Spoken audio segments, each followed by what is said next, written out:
애굽 땅에서 종되었던 이스라엘 백성들을 부르셔서 구원하시고 가나안 땅으로 인도하시고 이스라엘 백성의 반복적인 불신앙에도 불구하고 다윗의 후손을 통해 구주를 세우시겠다라는 약속이 성취되었다. 예수님의 부활이 그 증거다. 이분을 힘입어 우리가 죄사함을 얻고 이분을 힘입어 우리가 의롭다 함을 얻는다. 그러니 하나님께서 택한 자들에게 어떻게 멸망이 있겠냐고 자신했으나 선지자들의 경고대로 망하고만 너희 선조들과 같이 하지 말고 예수를 믿으라. 바로 이것이 바울이 비시디아 안디옥 그 회당에서 전한 그 설교, 복음 메시지의 아마 핵심일 것입니다. 상당히 강한 메시지죠. 안 믿으면 너희 망한다. 그러니 믿으라. 선지자들의 경고와 같이 너희의 선조들이 선지자들의 그 경고를 무시하고 아니 어떻게 택한 자들이 멸망할 수 있는가 했지만 바벨론에 의해 멸망했던 것처럼 그 믿음을 거부한 너희 선조들이 멸망했던 것과 같이 멸망하지 말고 믿으라. 안 믿으면 멸망할 거야. 바울의 설교의 메시지는 이런 톤이었어요. 아주 강한 메시지죠. 어쩌면 우리가 전하는 복음 메시지, 우리의 전도 메시지를 사울의 이 첫 설교, 바울의 이 첫 설교를 통해서 반성할 필요가 있을 것 같습니다. 하나님을 떠난 인간의 죄, 그로 말미암은 세상에 깨어지고 어그러진 것, 다시 그 속에서 고통받는 우리들을 위해 오신 하나님의 아들, 그 위로와 소망의 메시지를 우리는 전해야 합니다. 하지만 우리는 그 사랑까지만 전하고 맙니다. 그리고 그렇게 끝내고 말아요. 우리가 예수님을 거부할 때 그 결국에는 사망과 그 죽음에 여전히 붙들리고 말 것을, 심판받고 말 것을, 그 사실에 대하여는 우리는 잘 이야기하지 않습니다. 주저합니다. 부담스럽지 않냐는 거죠. 누구나 복음을 전할 때 가지게 되는 마음이에요. 예수 믿으면 그 모든 삶의 문제가 해결돼 우리는 거기까지만 이야기하곤 합니다. 당장 죽을 중 살뚱한데 그 예수 그리스도를 믿게 되는 마음의 평안과 그 위로, 그 소망, 그것도 전하기 쉽지 않은데 나머지는 이제 신앙생활하게 되면 차차 알게 되겠지 하고 생각해서 우리는 주저하는 그런 마음을 갖게 되죠. 그러나 우리는 우리가 들었던 그 복음의 첫 메시지에 우리의 사고의 폭이 거기에 붙잡히고는 해요. 우리 기독교 신앙, 우리 믿음의 신앙의 그 틀이 우리가 처음 듣는 메시지에 따라서 때로는 평생 그 메시지에 우리가 붙잡히게 되는 경우가 있어요. 예수님을 믿는 것을 문제 해결의 방법으로 그렇게 알게 된 분들은 평생을 기독교란 무엇인가, 예수님은 나의 문제를 해결하러 오신 분이야, 그런 믿음으로 끝마치는 경우가 많다는 거예요. 복받고 잘 살기 위해 믿는 분들도 마찬가지입니다. 물론 하나님께서 은혜 베푸셔서 우리의 그 믿음의 한계가 부서지는 그 고난 가운데에서 우리 믿음의 지평이 넓어지는, 우리의 믿음의 그 시야가 넓어지는, 우리의 가려웠던 눈이 밝게 뜨는 그런 역사가 우리 안에 있을 줄로 믿습니다. 분명히 하나님께서는 우리 연약하고 보잘것없는, 때로는 좀 부족한, 때로는 잘못된 믿음 아닌가 하는 그런 아리송한 그 믿음마저도 주께서 그리스도의 장성한 분량으로 우리를 만들어 가십니다. 바로 고난이라는 방법을 통해서요.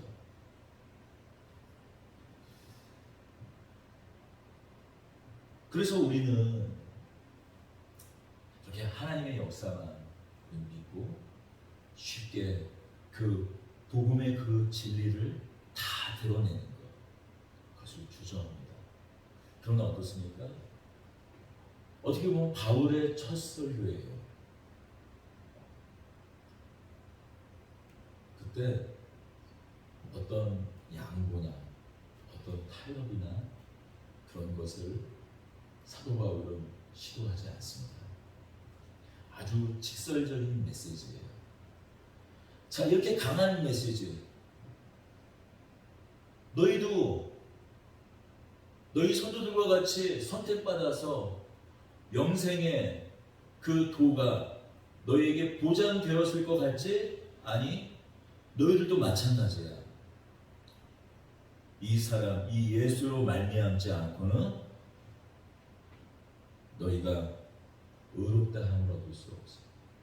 죄와 사망의 그 굴레에서 너희도 마찬가지로 벗어날 수 없어. 율법을 지킨다고 하지만 그 모든 의지를 다 동원해서 너희가 그것을 이루려고 하지만 결국에 그 시도는 헛된 시도로 물거품 되어버리고 말 거야. 그러니 선지자의 경고를 들으라는 이 부담스러운 메시지. 그래서 그 말에다 거부할 것 같지만 아니요. 우리 함께 42절과 43절을 읽어보십시다. 그들이 나갈새 사람들이 청하되 다음 안식일에도 이 말씀을 하라 하더라. 바울의 이 말씀을 듣고 유대교와 유대교에 입교한 경건한 사람들, 여기서의 그 유대교에 입교한 경건한 사람들은 이방인들 중에 유대교의 가르침을 모두 지킬 것을 서약하고 할례까지 받은 사람들을 말해요. 보통 회당에서 예배를 드리는 사람은 물론 유대인도 있지만 이방인도 있었죠. 그 이방인도 다시 두 가지 사람, 두 종류의 사람들로 또 아주 엄밀하게 구분될 수 있어요. 우리가 하나님을 경외하는 자, 베드로를 청했던 그 고넬료와 같은 사람을 뭐라고 말합니까? 하나님을 경외하는 자라고 성경에서 말하죠.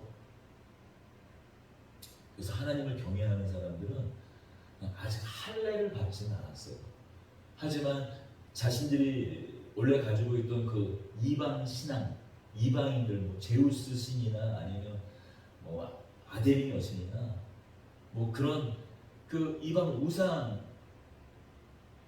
버리고 하나님을 믿기로 한 사람들이에요.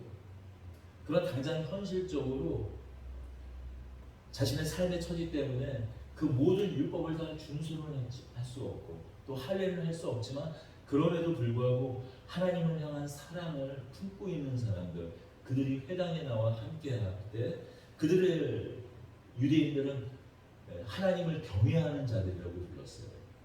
그리고 더 나아가서 때로는 내가 이제 동족들로부터 나와 함께했던 가족들 또 이웃들 친구들로부터 버림받을지라도 내가 하나님의 그 모든 말씀을 준수하고 할례까지 해서 함께 회당 예배를 참석하는 사람들을 유대교에 입교한 사람들이라고, 유대교에 입교한 경건한 사람들, 그러니까 유대인이나 다른 바 없이 어느 정도 인정하고 생각했던 것이죠. 바로 이렇게 하나님을 경외하는 그뿐만 아니라 유대교에 완전히 입교한 사람들, 그 이방인들과 또 어떤 유대인들은 사도 바울의 이 메시지를 듣고 내가 더 알고 싶으니 다음 안식일에도 우리에게 오셔서 이 말씀을 더 자세히 알려달라고 말하는 사람들이 있었어요. 이웃 한번 46절을 다시 한번 43절을 읽어보십시다. 회당의 모임이 끝나면 유대인과 유대교에 입건한 경건한 사람들이 더 많이 바울을 따르니 두 사도가 더불어 말하고 항상 하나님의 은혜 가운데 있으라 권하니라. 그리고 그 안식일뿐만이 아니라 그 다음 안식일까지도 기다릴 수 없어서 바울과 바나바 일행을 따르면서 더 말씀을 듣기를 사모한 사람들도 있었다는 거예요. 그때 바울과 바나바가 뭐라고 말합니까? 항상 하나님의 은혜 가운데 있으라. 그 아들 예수 그리스도 가운데 나타난 하나님의 그 은혜와 사랑 가운데 온전히 더 머물라고 권면합니다.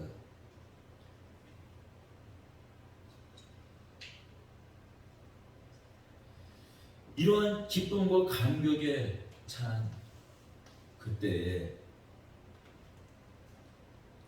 전혀 다른 반응을 보이는 사람들이 있었습니다. 그들은 바울이 말한 것을 반박하고 비방해요. 바로 또 다른 유대인들이었어요. 사도 바울의 그 모든 메시지, 모든 말씀, 그 복음의 말씀에서 꼬투리를 잡고 비방하고 반박하는 거예요. 우리 이어서 46절을 읽겠습니다. 바울과 바나바가 담대히 말하이르되 하나님의 말씀을 마땅히 먼저 너희에게 전할 것이로되 너희가 그것을 버리고 영생을 얻기에 합당하지 않은 자로 자처하기로 우리가 이방인에게로 향하노라. 바울이 어떤 도시를 방문하면 항상 먼저 회당을 찾았던 이유가 있습니다. 여러 다른 전략적인 어떤 바울과 바나바의 선교 전략, 전도 전략에서 또 중요한 전략적인 여러 이유가 있습니다. 우리 바울의 첫걸음이라는 그 말씀을 전할 때 자세하게 우리가 나누었기에 다시 전하지는 않겠습니다. 그러나 가장 중요한 것은 거기에 유대인이 있기 때문이었어요. 하나님의 아들이신 예수님은 비록 이스라엘의 반복적인 반역과 불신함에도 불구하고 이스라엘을 통해 이루신 약속의 성취였어요. 예수님은 이스라엘 민족 가운데 오셨습니다. 유대인으로 오신 거예요. 하나님의 구원 역사의 성취, 이스라엘 역사 가운데 나타난 구원 역사의 성취, 다윗의 씨, 다윗의 후손이었습니다. 우리는 요한복음 2장에서 사마리아 여인에게 했던 그 말씀을, 사마리아 여인에게 하셨던 말씀을 기억합니다. 구원이 누구에게서 나온다고요? 구원이 유대인에게서 나온다고 하셨어요. 바로 사도 바울이 맨 먼저 회당에서 복음을 전한 이유입니다. 그러나 정작 회당의 어떤 유대인들은 바울이 말한 것을 반박해요. 비방해요. 사도 바울은 말합니다. 너희가 그것을 버리고 영생을 얻기에 합당하지 않은 자로 자처하기로 우리가 이방인에게로 향하노라. 가장 앞서서 부름받고 가장 앞서서 초청받았으나 그 부르심을 거부한다면 가장 앞서서 부름받고 초청받았기에 그 심판도 가장 앞설 것입니다. 예수님께서 비유하신 천국잔치 비유를 혹시 기억하십니까? 마태복음 22장과 누가복음 14장에 있는 예수님의 비유의 말씀이죠. 한 사람이 큰 잔치를 벌입니다.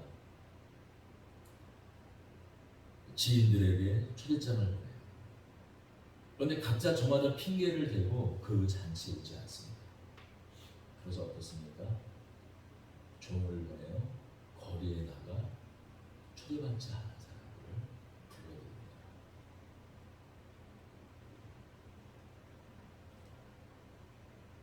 더불어 이런저런 이유로 하나님의 초대를 거절했던 사람들은 어떻게 되지요? 슬피 울며 문 밖에서 이를 갈리라. 마지막 하나님의 그 천국 잔치, 신부인 교회와 신랑 되신 예수님께서 다시 만나게 될 그 잔치나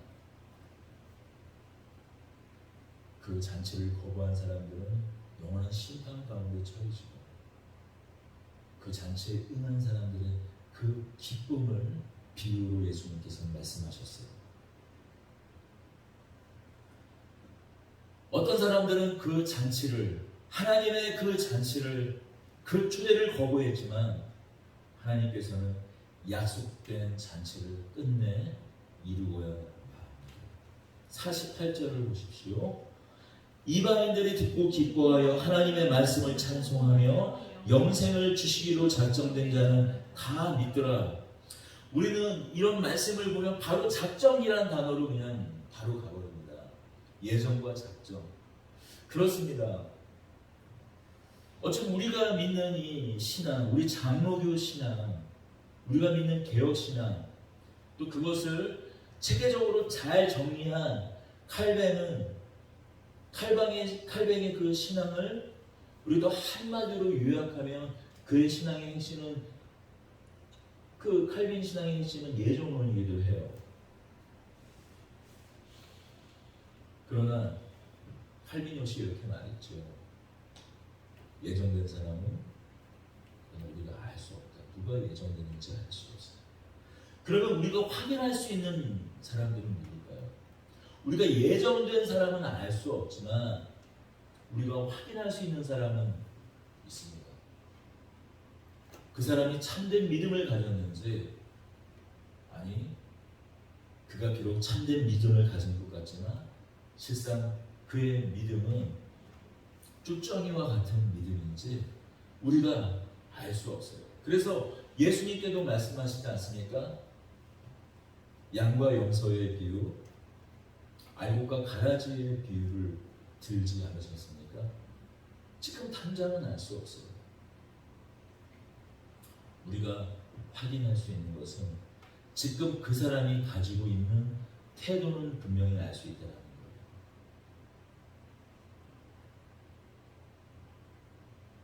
이 잔치에 초대되었음을 기뻐하고 자기를 부르신 하나님께 대하여 찬송하는 그 태도를 보이고 있는 한 사람들이 있어요. 누구예요? 이방인들이에요.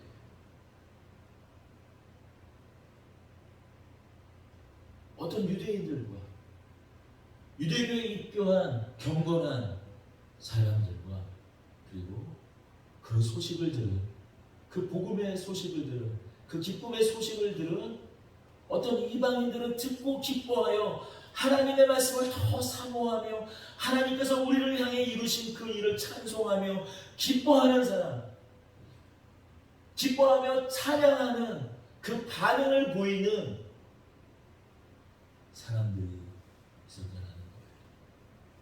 우리는 바로 그 사람이 작정되었나, 예정되었나,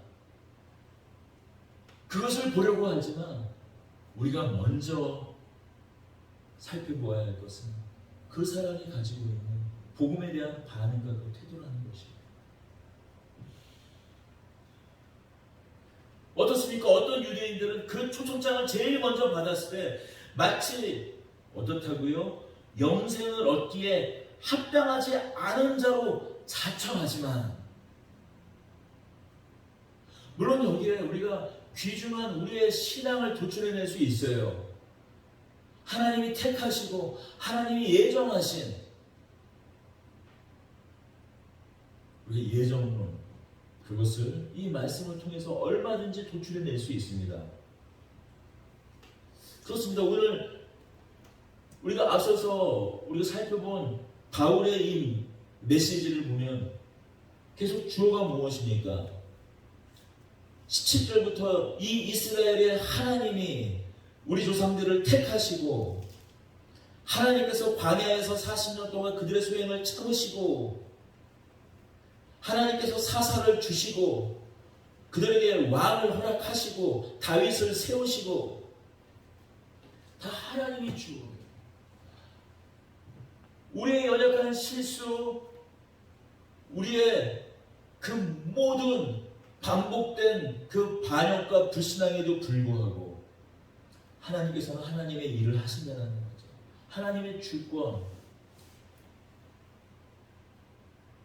이 48절의 말씀으로까지는 하나님의 작정, 하나님의 그 계획을 하나님은 끝내 이루십니다.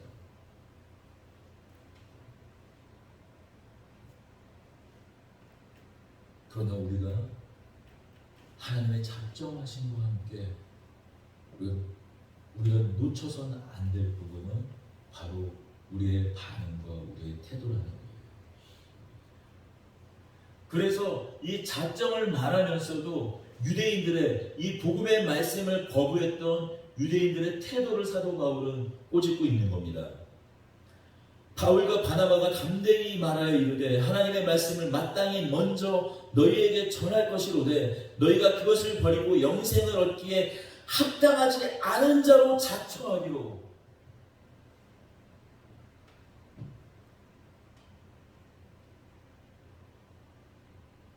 먼저 초대되고 먼저 부름받았을 때 마치 영생이 없는 자처럼 이방인들은 그 복음의 말씀을 듣고 뛰며 기뻐하며 즐거워하고 하나님을 찬양하는데 지금 뭐라고요?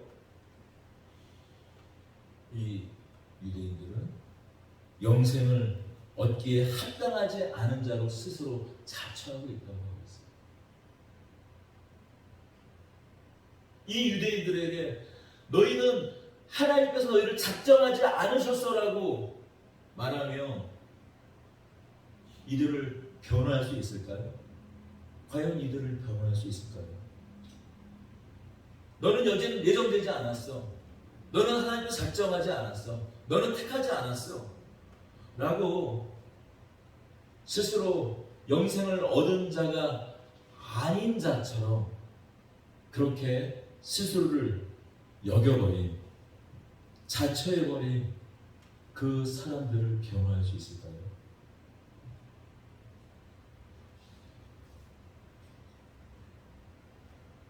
그럴 수 없습니다. 바로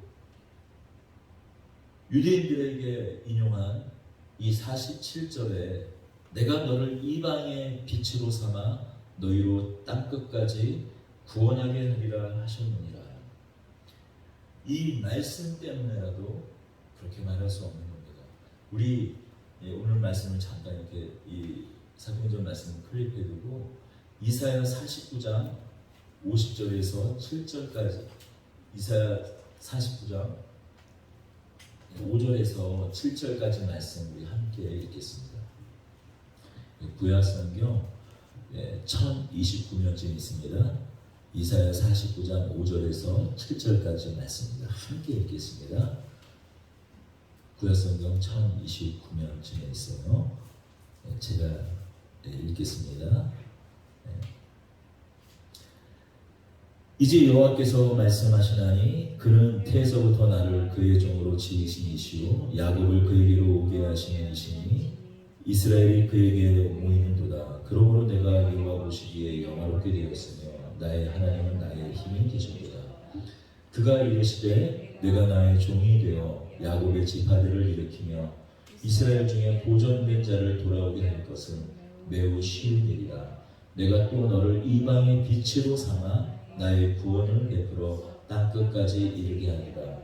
이스라엘의 구속자 이스라엘의 거룩한 이이신 여호와께서 사람에게 멸시당하는 자 백성에게 미움받는 자 관원들에게 종이 된 자에게 이같이 이르시되 왕들이 보고 일어서며 고관들도 경배하니 이는 이스라엘의 거룩하시니 신실하신 여호와가 그가 너를 택하였습니다.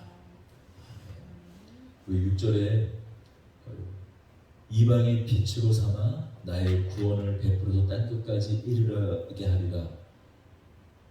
이 일을 하는 사람이 누구라고요? 이스라엘의 보존된 자입니다. 이스라엘의 보존된 자는 1차적으로 예수 그리스도를 말해요. 1차적으로 예수 그리스도를 말합니다. 그러나 예수 그리스도를 더불어 마치 잘라진 나무 등결에서 새순이 튀어나올 때 그 새순에 이어진 그 나뭇가지과 같은 바로 남은 자들도 함께 말하는 겁니다. 그들이 먼저는 누구에 있습니까? 유대인들이에요. 그들을 통해서 하나님께서 뭐라고 명령하셨습니까? 너를 이방의 빛으로 삼아 너로 땅끝까지 구원하게 하리라 하셨느니라. 이 빛을 이방에 전하게 하는 사명으로 이스라엘 백성들은 부름받은 거예요. 그 남은 자들은 부름받은 거예요. 지금 이 회당에서 예배를 드리고 있는 유대인들은 어떤 사람이에요? 이 사람들이야말로 남은 자들 아니에요.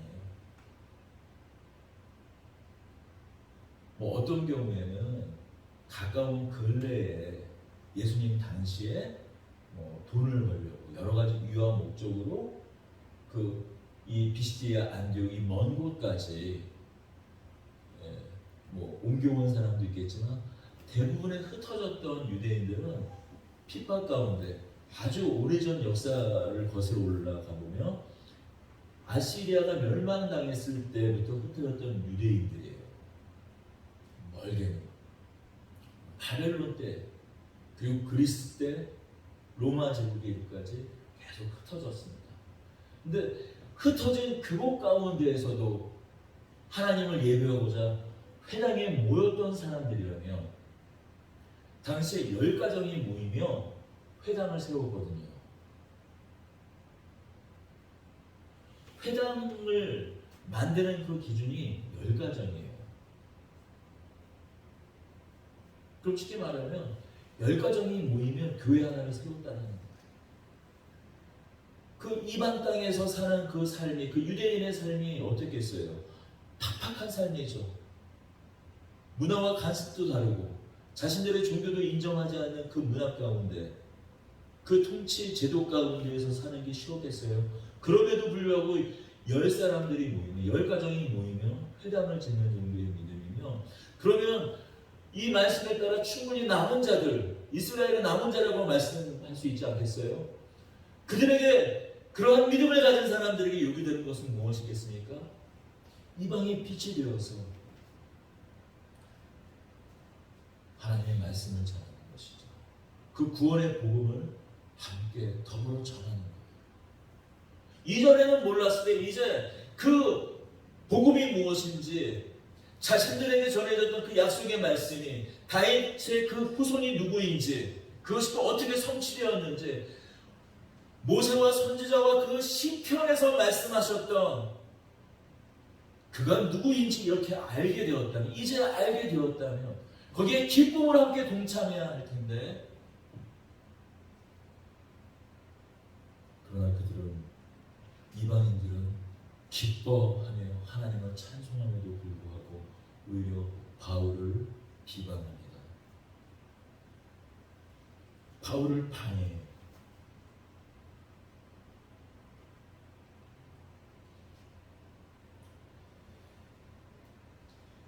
50절을 보면 이 바울의 복음을 방해하고 비방했던 사람들이 어떤 사람들인지 알 수 있는 구절이 있습니다. 50절이에요.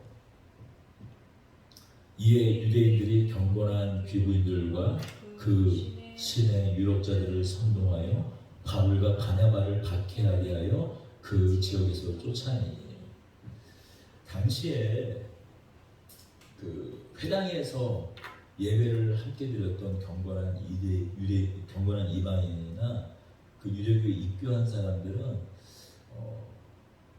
많은 경우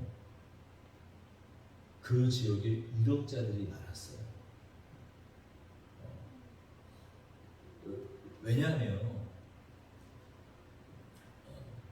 물론 이 보편적인 항상 일반적인 경우로만 생각하기는 어렵지만 대부분 당시에 어떤 이 종교라는 것은 어떤 철학적인 부분이기도 해서 그래서 사회적으로 어느 정도 여유가 있거나 깊게 자신의 삶을 성찰하고 통찰할 수 있는 사람들이 상대적으로 유대교의 호감을 갖게 되는 경우가 많았다는 거죠. 그냥 세속적으로 하루하루 먹고 살기에 그냥 급한 사람들은 유대교가 갖는 그 사상이 무엇인지, 그 철학이 무엇인지, 사상과 철학을 떠나서 그들이 믿고 있는 하나님이 누구인지 그렇게 관심을 가질 사실 틈이 없었죠. 그냥 제우스 신전에 봉헌하고 제사하고 그러면 복 주겠지. 그래서 그 복으로 내가 아이를 많이 낳고 잘 살고 병도 안 낳고 그러면 그게 최고야. 대부분 이렇게 생각했습니다. 그러나 그 안에서도 좀 사회 지도적인 어떤 위치에 있는 사람들은 어떤 생각을 했냐면요. 대부분 그 믿음과 신앙을 가지면서도 그 신앙과 그 믿음을 가진 사람들의 삶의 그 타락한 모습들, 정략 결혼하고 결혼하기 전에는 그 문란한 그 생활을, 문란한 성생활을 하다가도 아무 일 없다는 듯이 자신의 집안을 일으켜 세우기 위해 결혼하고 다시 또 어떤 시간이 지나며 다시 자신의 그 문란함으로 돌아가고. 그런데 이런 모든 것이 자신들의 종교와 결부되었다라는 것을, 자신들이 믿는 그 이 믿음 체계와 결부되었다라는 것에 대해서 회의감을 갖는 사람들이 있었어요. 그런데 그런 사람들의 눈에 보기에는 유대교는 어떻습니까? 너무나 다른 거예요. 질적으로 다른 겁니다. 그래서 당시에 많은 여기서 말하는 귀부인들은 유력자들의 부인을 말하는 거예요. 지금 그 유력자들의 부인에게 영향력을 미칠 수 있는 사람은 누구겠어요? 그 회당의 중심적인 위치를 점유했던 사람들이죠. 회당장일 수도 있고 회당장과 함께 그 회당을 이끌어가는 중심 그룹들입니다. 바로 그들이 어떻게 해요? 그들이 시기하여라고 말하고 있어요. 45절, 유대인들이 그 무리를 보고 시기가 가득하여. 바른 복음이 선포되는지, 그리고 예수님이 하나님의 아들이시야 라고 인정하는 마음이 들었을지도 모릅니다. 그런데 그 마음보다 더 큰 건 무엇이에요? 아니, 우리가 그렇게 쇠가 빠지게 이 회당에서 예배를 드리고 하나님의 말씀을 전하는 것과는 비교도 할 수 없는 사람들이 그 회당에 몰려들고 있는 거예요. 하나님의 말씀이 이방 가운데 편만이 전해지는 것보다 그들은 자신들의 위상이 흔들리는 거예요. 자신들의 인기가 떨어지는 거예요.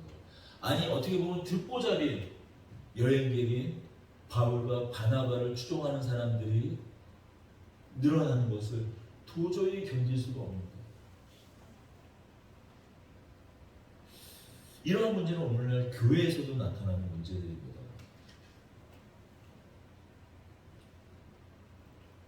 교회에서 나타나는 여러 문제들을 가만히 살펴보면 많은 경우 이 시기심에서 출발하는 것을 보게 되는 경우가 많이 있어요.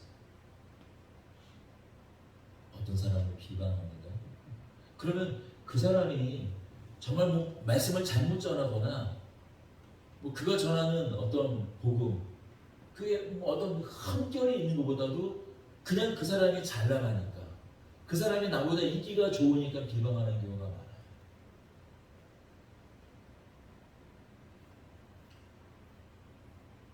정말 그 사람의 인격 자체에 문제가 있거나 그 사람이 전하는 뭐 말에 문제가 있거나 그것에 문제가 있다기보다는 그냥 그 사람이 싫은 거예요.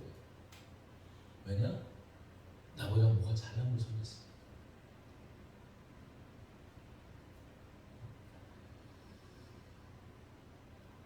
이 코로나를 지나는 그 2년 동안 모든 교회가 사실 힘들잖아요. 모든 교회가 힘들었어요. 그런데 그 사이에서도, 이 코로나를 지나는 사이에서도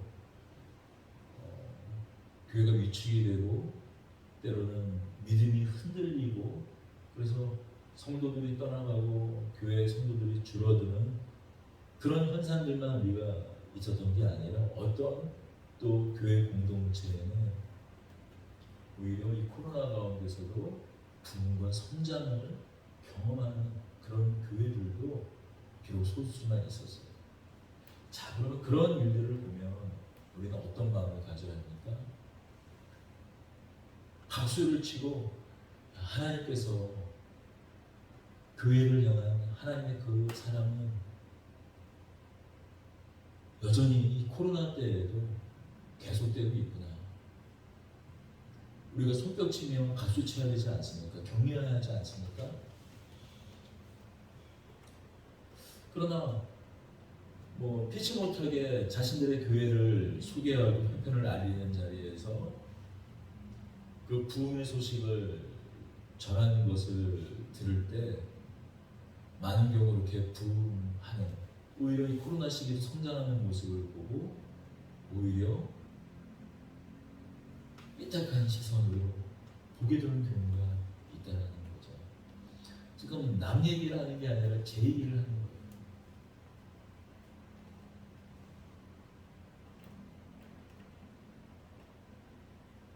이 어려운 가운데에서도 한 사람 한 사람 그 생명을 돌보고 안타깝게 여기고 긍휼히 여기고 애통히 여긴 것에 대한 하나님의 은혜가 부어진 결과인 것을 우리가 함께 자랑하며 함께 감격해야 되는데 그렇지 못하다는 거죠.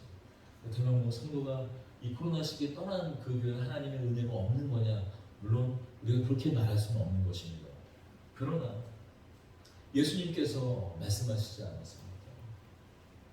우는 자와 함께 울고 웃는 자와 함께 울라라고 말씀하시지 않으셨어요.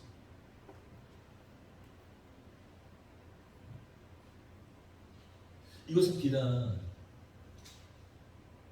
안디옥 회당 가운데 있었던 어떤 유대인들만의 이야기는 아니라는 것이죠. 그렇습니다. 하나님의 말씀에 대한 우리의 태도, 그 복음에 대한 반응과 태도가 중요합니다. 우리 마지막으로 요한복음 3장 16절 이후의 말씀을 우리 함께 잠시 살펴보는 것으로 오늘 말씀의 결론을 맺을까 합니다. 요한복음 3장 16절입니다. 우리가 너무나 좋아하는 요절이고 또 대부분 성도들이 외우는 요절입니다. 왜냐하면 어렸을 때부터 신앙생활을 했다면 수련회를 가서 중고등부 수련회를 가서 반드시 이 구절을 외워야 밥을 먹었기 때문이에요. 우리 3장 16절, 3장 17절을 함께 읽겠습니다. 요한복음 3장 16절 17절입니다. 신약성경 146페이지입니다. 요한복음 3장 16절 17절을 우리 함께 읽겠습니다. 하나님이 세상을 이처럼 사랑하사 독생자를 주셨으니 이는 그를 믿는 자마다 멸망하지 않고 영생을 얻게 하려 하시니라. 하나님이 그 아들을 세상에 보내신 것은 세상을 심판하려 하심이 아니요 그로 말미암아 세상이 구원을 받게 하려 하십니다. 어떤 경우는 3장 16절, 또 어떤 분들은 좀 더 훌륭하신 분들은 3장 17절까지도 외우는 분들이 있을 거예요. 하나님께서 그 아들 독생자를 보내신 것은 우리를 심판하려고 하신 것이 아니라 세상이 구원을 받게 하려 하십니다. 라는 하나님의 사랑을 말할 때 우리가 즐겨 외우고 암송하는 구절입니다. 그러나 우리는 바로 뒤이어 나온 이 18절을 놓치고는 합니다. 18절도 함께 읽겠습니다. 그를 믿는 자는 심판을 받지 아니하는 것이요 믿지 아니하는 자는 하나님의 독생자의 이름을 믿지 아니함으로 벌써 심판을 받은 것입니다. 뭐라고요? 그를 믿는 자는 심판을 받지 아니하는 것이요 믿지 아니하는 자는 하나님의 독생자의 이름을 믿지 아니함으로 어떻게 해요? 벌써 이미 심판을 받은 것이라고 얘기하고 있어요. 누가 작정되었는지 예정되었는지는 알 수 없습니다. 그러나 분명히 이 말씀은 뭐라고 말씀하는 것입니까? 하나님의 말씀이 선포될 때, 하나님의 복음이 선포될 때, 그 아들로 나타난 그 예수 그리스도 그 이름에 그 구원의 능력, 그 복음의 능력의 말씀이 선포될 때 그것을 받는 그 태도, 그 반응, 그것이 이미 심판이라고 이야기하고 있어요.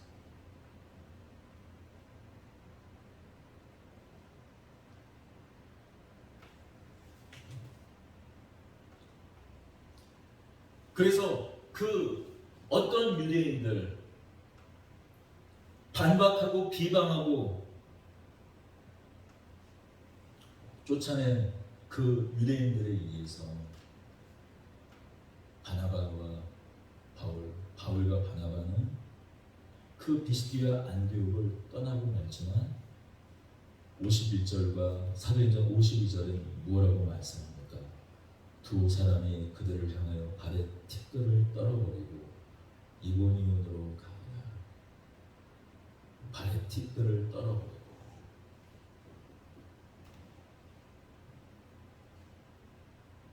예수님께서 둘씩 제자들을 묶어서 그 유대 땅의 마을로 보내면서 복음을 전하게 합니다. 복음을 받아들인 곳에서는 몇 날 며칠을 제자들이 묵으며 하나님 나라의 일을 선포하고 전하지만 그것을 거부했을 때 어떻게 합니까? 제자들이 신발에 먼지를 떨어뜨리고 떠나지 않습니까? 그것은 무엇입니까? 유대인으로 부름받았을 때, 하나님의 택한 백성으로 부름받았을 때 유대인이 아닌 자와 같이 여겨지는 것입니다. 바로 그 현장 가운데 하나님의 심판이 임하는 것이죠.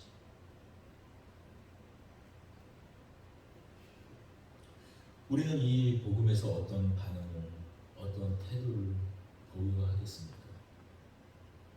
우리 더드림 교회 모든 성도들, 우리 모든 가족들은 하나님의 이 부르심, 하나님의 이 역사하심, 하나님께서 주시는 이 복음의 기쁨에 모두 동참하고 참여하는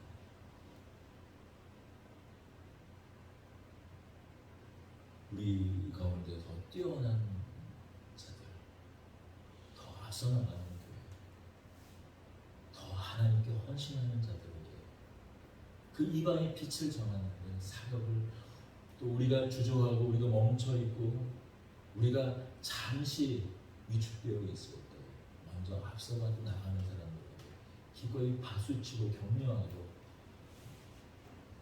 또 하나님께 우리도 하나님 우리에게 힘을 주셔서 저렇게 사용하여 주시옵소서 기도할 수 있는 그런 하나님 나라의 기쁨, 천국의 기쁨에 함께 동참하고 참여하는 우리 모두가 되기를 소망하고 소원합니다. 기도하겠습니다. 우리와 사랑의 하나님 아버지 감사합니다. 그렇습니다. 우리에게 생명의 복음이 전해졌습니다. 그 아들의 복음이 전해졌습니다. 감사합니다. 우리가 이 자리에 서 있는 것을, 이 자리에 부름받은 것을 주께서 영생을 얻기에 합당하지 않은 대로 자처한 것이 아니라 사모하고 갈망함으로 정말 죽을 수밖에 없는 죄와 사망에서 벗어날 수 없는 우리를 그 아들로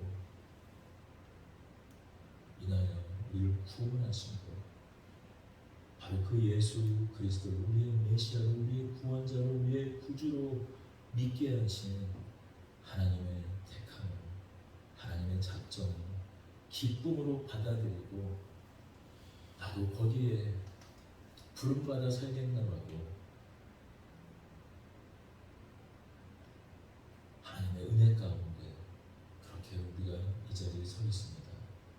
주님, 때로 우리 마음이 요동칠 때가 있습니다. 우리 마음이 심란할 때가 있습니다. 때로는 여기에 있는 어떤 유대인들과 같을 때가 있습니다. 우리 마음의 시기와 그 시기심 때문에 의심까지도 가득 차게 될 때가 있습니다. 주님, 그럴 때 우리도 때로는 어찌할 수 없는 우리 마음의 격도, 그것을 주님께서 폭풍을 잠잠케 하셨듯이 주님 잠잠케 하시고 주님의 선하심과